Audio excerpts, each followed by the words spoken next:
کسی بادشاہ کا گزر اپنی سلطنت کے ایک ایسے علاقے سے ہوا جہاں کے لوگ سیدھا نہر سے ہی پانی لے کر پیتے تھے۔ بادشاہ نے حکم دیا کہ عوام الناس کی سہولت کے لیے یہاں ایک گھڑا بھر کر رکھ دیا جائے تو زیادہ بہتر رہے گا اور ہر چھوٹا بڑا سہولت کے ساتھ پانی پی سکے گا۔ بادشاہ یہ کہتے ہوئے اپنی باقی کے سفر پر آگے کی طرف بڑھ گیا۔ شاہی حکم پر ایک گھڑا خرید کر نہر کے کنارے رکھا جانے لگا تو ایک اہلکار نے مشورہ دیا کہ گھڑا عوامی دولت سے خرید کر شاہی حکم پر یہاں نصب کیا جا رہا ہے، ضروری ہے کہ اس کی حفاظت کا بندوبست کیا جائے اور ایک سنتری کو چوکیداری کے لیے مقرر کیا جائے۔ سنتری کی تعیناتی کا حکم ملنے پر یہ قباحت سامنے آئی کہ گھڑا بھرنے کے لیے کسی ماشکی کا ہونا بہت ضروری ہے اور ہفتے کے 7 دن صرف ایک ماشکی یا ایک سنتری کو نہیں پابند کیا جا سکتا۔ بہتر ہوتا ہے کہ 7 سنتری اور 7 ہی مشکی ملازم رکھے جائیں تاکہ باری باری سارے بلا تعطل یہ کام چلتا رہے۔ ایک اور محنتی اہلکار نے رائے دی کہ نہر سے گھڑا بھرا ہوا اٹھا کر لانا نہ تو مشکی کا کام بنتا ہے نہ ہی سنتری کا۔ اس محنت طلب کام کے لیے 7 برادر بھی رکھے جانے چاہیے جو باری باری روزانہ بھرے ہوئے گھڑے کو احتیاط سے اٹھا کر لائے اور اچھے طریقے سے ڈھکنا لگا کر بند کر کے رکھیں۔ ایک اور دور اندیش مصاحب نے مشورہ دیا کہ اتنے لوگوں کو رکھ کر کام کو منظم طریقے سے چلانے کے لیے ان سب اہلکاروں کا حساب کتاب اور تنخواہوں کا نظام چلانے کے لیے ایک محاسب رکھنا بھی بس ضروری ہو گیا ہے۔ اکاؤنٹنگ کا ادارہ بنانا ہوگا، اکاؤنٹنٹ متعین کرنا ہوں گے۔ ایک اور ذو فہم فراز اہلکار نے مشورہ دیا کہ اس صورت میں یہ بھی یقینی بنایا جا سکتا ہے کہ ہر کام اچھے طریقے سے چل رہا ہے تو ان سارے ماشکوں، سنتریوں اور برادریوں سے بہتر کام سے لینے کے لیے ایک ذاتی معاملات کا ایک شعبہ قائم کرنا پڑے گا۔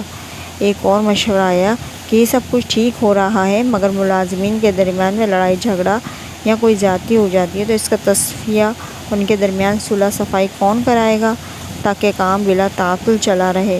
اس لیے میری رائے خلاف ورزی کرنے والوں اور اس کے اختلاف کرنے والوں کی تفتیش کے لیے قانونی امور کا محکمہ قائم کیا جانا چاہیے۔ ان سارے محکموں کی انشاء کے بعد ایک صاحب کا یہ مشورہ آیا کہ ان سارے انتظام پر کوئی ہیڈ بھی مقرر ہونا چاہیے، ایک ڈائریکٹر بھی تعینات کر دیا گیا۔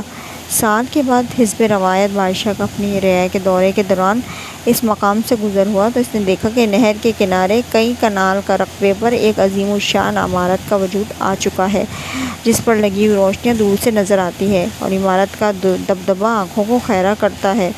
عمارت کی پیشانی پر نمایاں کر کے وزارت انتظامی امور برائے گھڑا کا بورڈ لگا ہوا ہے۔ بادشاہ اپنے مصاحبین کے ساتھ اندر داخل ہوا تو ایک علیحدہ ہی جہان پایا۔ عمارت میں کئی کمرے، میٹنگ روم، دفاتر قائم تھے اور ایک بڑے سے دفتر میں آرام کرسی پر عظیم الشان چوبی میز کے پیچھے سرمئی بالوں والا ایک پروقار معزز شخص بیٹھا ہوا تھا جس کے سامنے تختی پر اس کے القابات پروفیسر، ڈاکٹر، 2 جنگوں کا فاتح، فلاں بن فلاں، ڈائریکٹر جنرل برائے معاملات سرکاری گھڑا لکھا ہوا تھا۔ بادشاہ نے حیرت کے ساتھ اپنے وزیر سے اس عمارت کا سبب پوچھا اور ساتھ ہی عجیب و غریب محکمے کے بارے میں پوچھا جس کا اس نے اپنی زندگی میں کبھی نام بھی نہیں سنا تھا۔ بادشاہ کے وزیر نے جواب دیا، حضور والا، یہ سب کچھ آپ ہی کے حکم پر ہوا ہے جو آپ نے پچھلے سال عوام الناس کی فلاح و آسانی کے لیے یہاں گھڑا نصب کرنے کا حکم دیا تھا۔